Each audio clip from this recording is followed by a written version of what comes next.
Hii ndio njia iliyonifanya nikawasaidia wanawake wenye changamoto ya ovarian cyst na kupona kwa uharaka sana.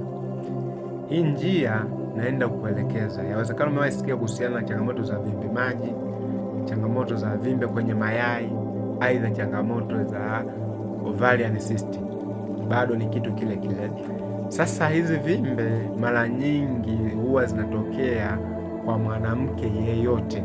Kawaida ni kwamba hizi vimbe baada ya muda mfupi huwa inaisha, lakini kama vimbe imekaa zaidi ya miezi 3, miezi 6, hiyo inahitaji matibabu ya haraka.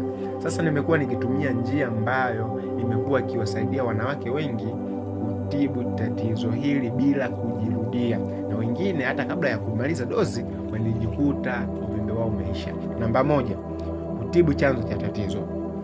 Mara nyingi ovarian cyst inasababishwa na hormone imbalance, inasababishwa na maambukizi yakiwemo ya PID ya zinaa, lakini vile vile kuota kwa seli za endometriosis. Ndio sababu kubwa 3 zinaweza zikapelekea hasa hii ovarian cyst.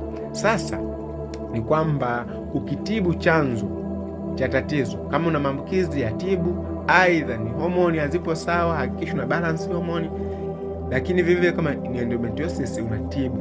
Hiyo itaenda kusaidia wewe hiyo changamoto ikipona isijirudie. Kwa maana hiyo hakikisha unatibu chanzo chake. Namba 2, hakikisha unaboresha mzunguko wa damu. Unapoboresha mzunguko wa damu hata kwenye jeraha lolote, maana yake virutubisho na oksijeni vinafika kwa wakati. Ndio maana hata jeraha linapona haraka. Hata kwenye hizo vimbe mara nyingi itabenda kupelekea hiyo vimbe kuanza kupungua.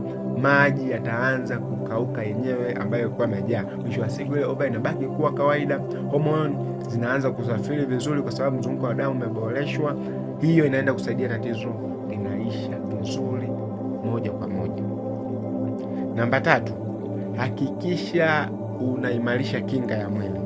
Hapa yawezekana kwa mazoezi, yawezekana kwa kula vyakula kama matunda na mboga mboga, yawezekana kwa kutumia supplement za kuimarisha kinga ya mwili.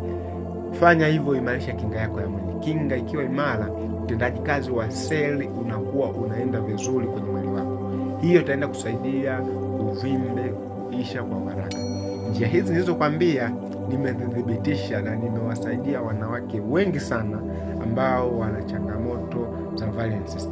Wewe mwenyewe unaweza ukaamua kuzitumia kwa kutumia virutubisho, aidha kwa kutumia njia yoyote, lakini iwe na uwezo wa kukidhi na kutibu vitu hivi vitatu. Lakini kama unahitaji msaada wangu, unaweza ukanitafuta kwa namba zangu zipo kwenye bio ukapata kusaidiwa. Naitwa Dr. Elisha.